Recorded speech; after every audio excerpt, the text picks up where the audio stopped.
Indiana's underdog surge is being powered by a ref-fueled chip on the shoulder, and the receipts start with their head coach getting a fourth-quarter technical and their injured superstar getting fined for clapping back at officials online.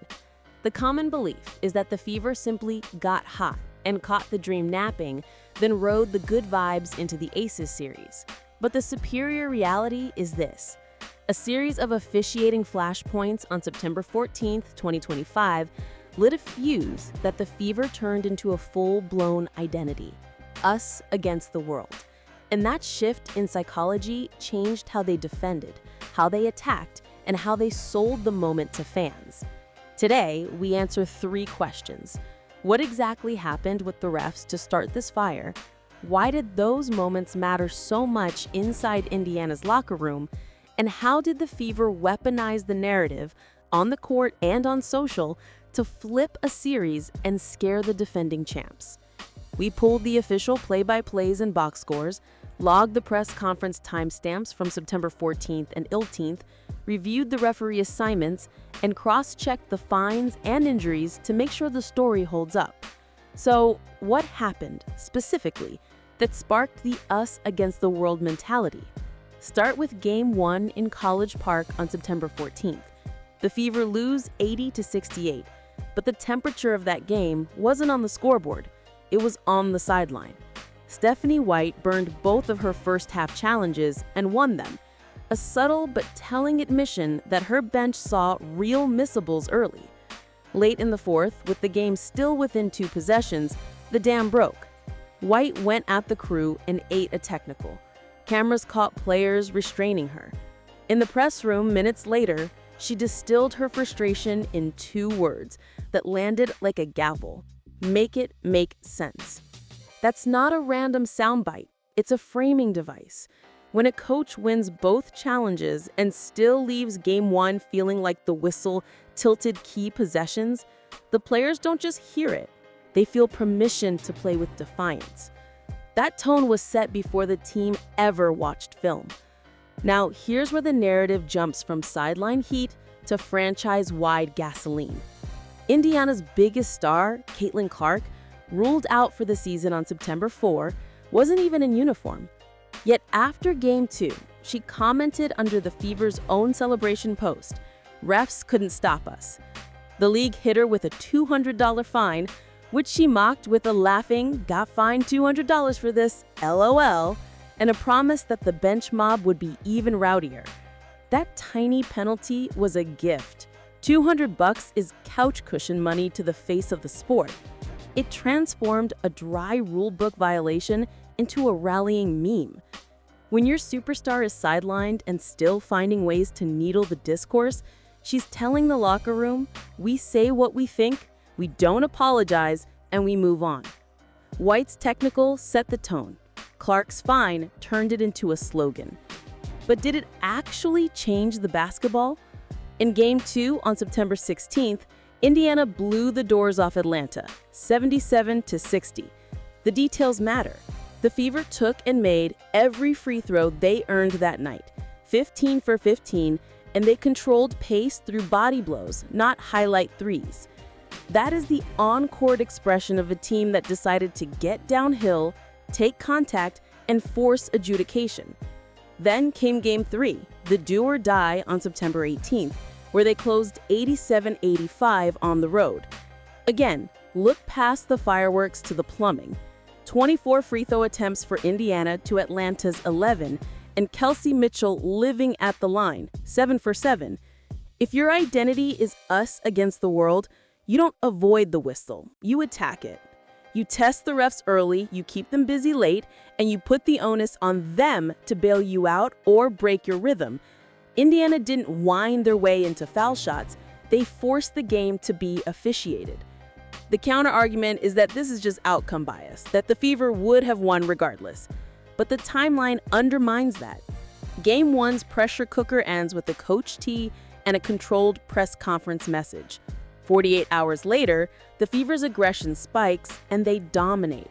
Another 48 after that, the series clincher features Boston's go-ahead bucket with 7.4 seconds left, a decisive steal on the ensuing inbound, and a free throw margin that evidences consistent rim pressure.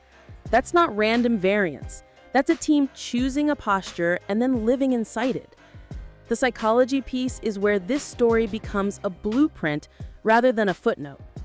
Players will tell you that officiating narratives are dangerous because they can make you passive, expecting a bailout or bracing for injustice. Indiana inverted the trap.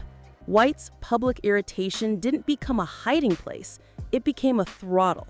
It gave veterans like Mitchell and Boston permission to set the tone physically without flinching if the early whistle went against them. It told role players like Lexi Hull and Odyssey Sims that their value wasn't just scoring, it was showing up first to the fight. And it told the bench mob, literally the people in street clothes, that their energy mattered enough to bend the arena. That matters in a 3-game series where every run is psychological warfare. Then there's the social layer, which a lot of teams fumble. After the road upset in Game 3, the official Fever account started dunking on preseason predictions and media takes. The players fed it.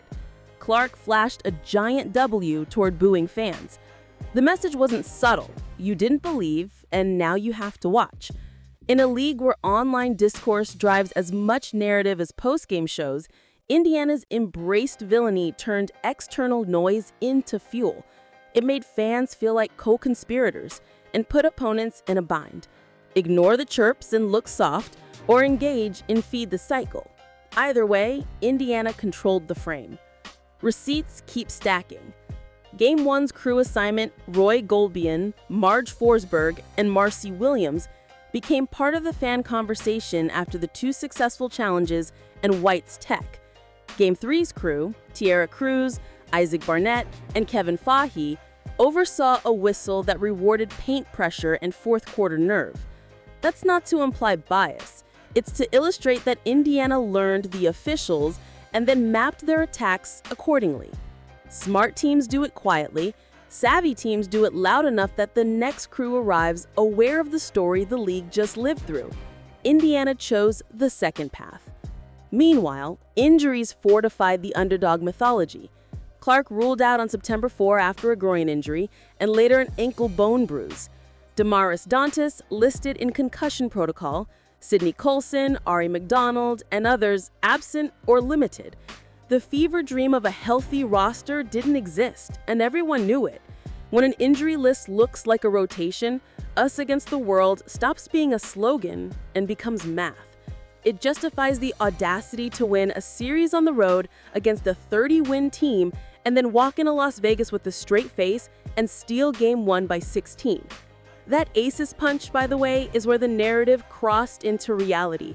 You don't just thrash the defending champs on opening night of a semi by accident. You do it because belief calcifies into habit. Defend the first action without fouling. Force a second side decision under duress and run right back at them with purpose. If you want the clearest 10-second window into the cause and effect, go back to the first quarter of Game 2. Indiana's early possessions weren't cute. Mitchell hunted the arc only when the defense conceded it. Otherwise, they put pressure on the nail and played through Boston in contact. Every made free throw without a miss tightens a noose, on opponent resolve and on referee comfort. By the fourth, Atlanta was seeing ghosts on drives, while Indiana was hearing a whistle they had already normalized. That is what a narrative-turned game plan looks like. The Fever also threaded the legal needle. White's critiques in the media were about process, not accusation. The players' posts were celebratory, with just enough edge to get clipped for virality, and the one that crossed the line, the "refs couldn't stop us" comment, was slapped with a fine so small it could be framed as a joke. That's the PR sweet spot, visible enough to galvanize your base, measured enough to avoid a bigger hammer. The opposing view will say Indiana courted distraction. The scoreboard says they converted it into force. Expert lenses back the mechanics. A capologist would tell you that narrative equity is a currency. Win a round as an underdog and your young core's perception, and thus future leverage, spikes. A former referee would point out that teams that attack in straight lines, make the extra pass, and keep their hands high on contests tend to live at the line late, especially in elimination games where crews value demonstrable advantage or disadvantage.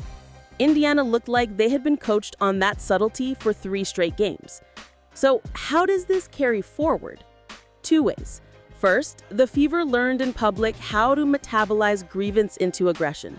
That's portable. You can take it into Las Vegas, you can take it into the New Yorks and Minnesotas of the world in future years, you can take it into a February road trip that would otherwise feel lifeless. Second, they built a bench culture that matters.